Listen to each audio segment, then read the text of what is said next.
Mike Tyson earned over $300 million. In 2003, he stood in a federal courthouse and filed for bankruptcy, $23 million in debt.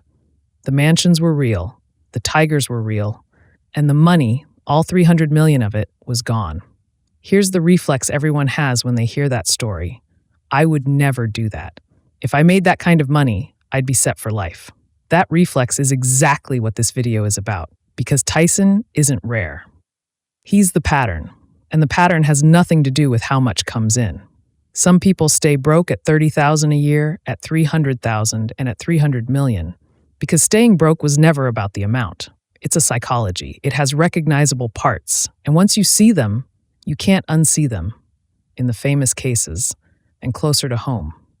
4 patterns. Watch how they repeat.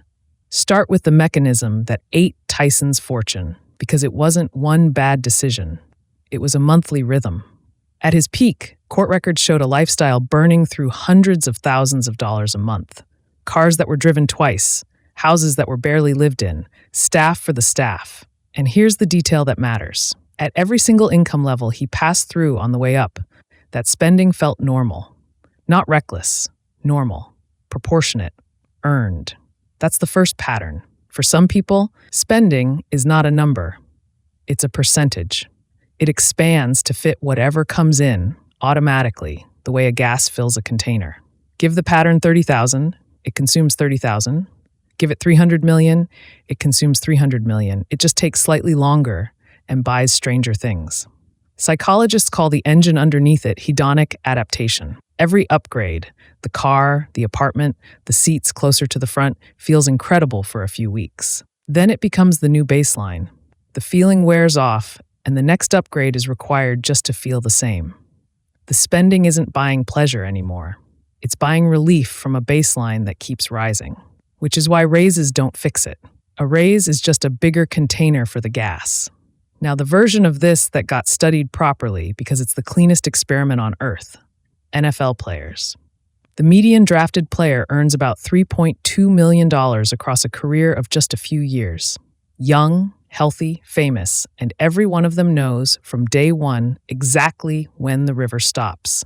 The income ends the day the career does. If human beings saved rationally, this is the one group that would. Economists at the National Bureau of Economic Research tracked every player drafted from 1996 to 2003 against actual bankruptcy court records.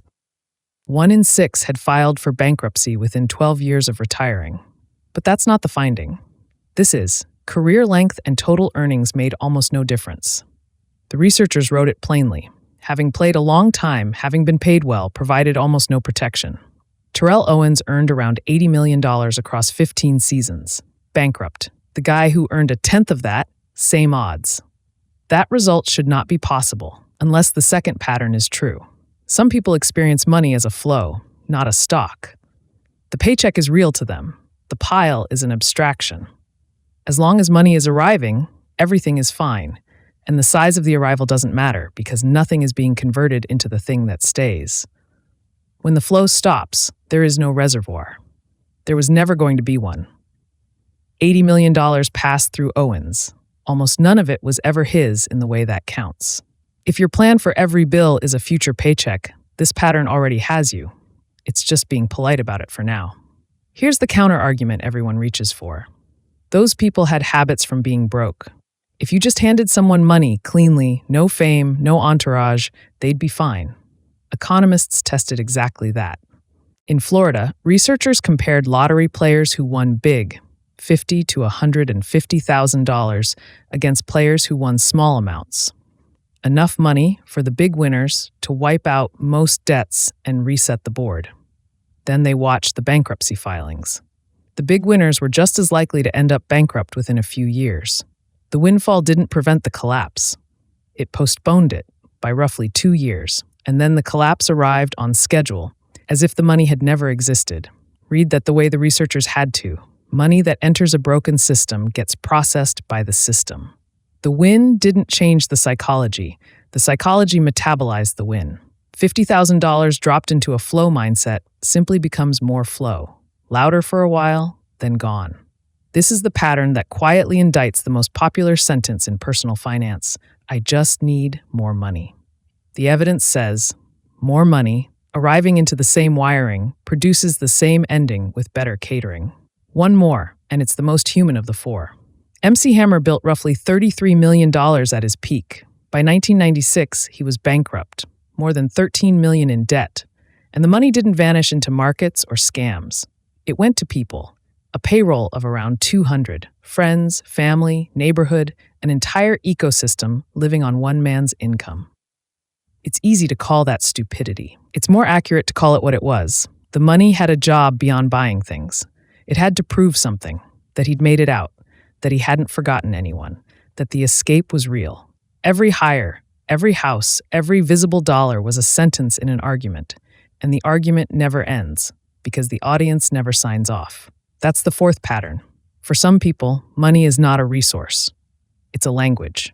For status, for belonging, for apology, for revenge on the years of not having it.